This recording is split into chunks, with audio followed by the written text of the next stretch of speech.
ঈদুল আজহা উপলক্ষে ট্রেনের অগ্রিম টিকিট বিক্রি শুরু হয়েছে। প্রথম দিনে দেওয়া হয়েছে 31 মে টিকিট। সকাল 8টায় এই অগ্রিম টিকিট বিক্রি শুরু করে রেলওয়ে।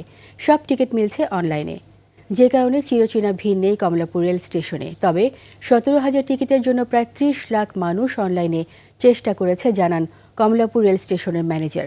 এখন যে কোনো ব্র্যান্ডের পুরাতন এসি বদলে নতুন ওয়ালটন এসিতে উপভোগ করুন 25% ছাড়।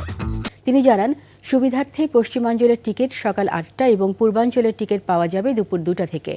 ঢাকা থেকে বিভিন্ন গন্তব্যে যাওয়ার জন্য পর্যায়ক্রমে 22 মে থেকে 27 মে পর্যন্ত, 1 মে থেকে 6 জুন টিকিট মিলবে। এছাড়াও ঈদ পরবর্তী ফিরতি টিকিট মিলবে 30 মে থেকে 5 জুন পর্যন্ত।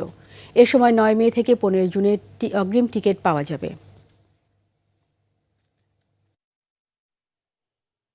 17,000 প্লাস আমাদের আসন ছিল।